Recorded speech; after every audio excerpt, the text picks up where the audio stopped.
पुढची महत्वाची बातमी बघूया। चाकणच्या विकासासाठी समन्वयानं काम करावं असे निर्देश उपमुख्यमंत्री सुनेत्रा पवार यांनी दिलेले आहेत। अतिक्रमणांवर प्राधान्यानं कारवाई करण्याचे निर्देश देखील सुनेत्रा पवार यांनी दिलेले आहेत।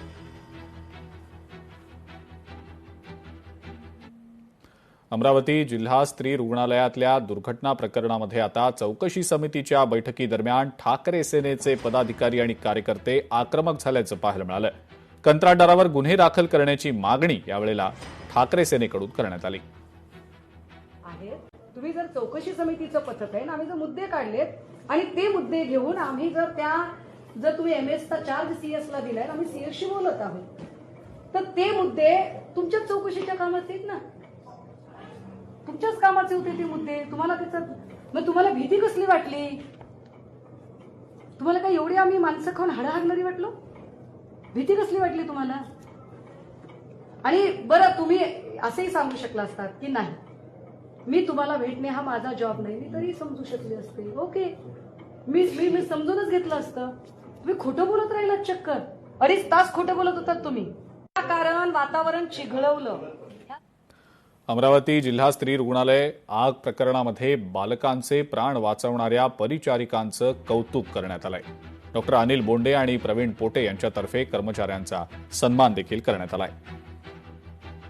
या दुःखद वातावरणात दहीहंडी करू नये असं भारतीय जनता पक्षाच्या कोर टीमनी ठरवलं आणि तो पैसा जो खर्च करणार होतो तो प्रत्येकाला 50,000 रुपये प्रोत्साहनपर अनुदान, जे मृत बालक झाले त्यांच्या कुटुंबालाही आर्थिक मदत शासन करेल ती करेल, पण एक फूल नवे फुलाची पाकळी म्हणून भारतीय जनता पक्षाकडून, त्याचप्रमाणे जे बालक दुसऱ्या हॉस्पिटलमध्ये आहे आता उपचाराकरता शासन खर्च करणार आहे। इतकं भयंकर एक दुःख अमरावती शहरामध्ये अमरावती जिल्ह्यामध्ये झालेली घटना पाहता की आपण ही दहीहंडी न करता याच्यामध्ये जी कुटुंब आहे, जी बालकं वारली आहे, जी बालकं अति सिरियस आहे, यांना त्यांच्या कुटुंबाला आर्थिक मदत करणं, शासन करत राहील मदत, शासन करेल, कारण भारतीय जनता पार्टी आणि आमचे सगळे पूर्ण कार्यकर्ते, पदाधिकारी, आमदार, खासदार सगळे आम्ही एक निर्णय घेतला की ही जी निधी आहे ही आपण यासाठी चांगल्या कामासाठी खर्च केली पाहिजे,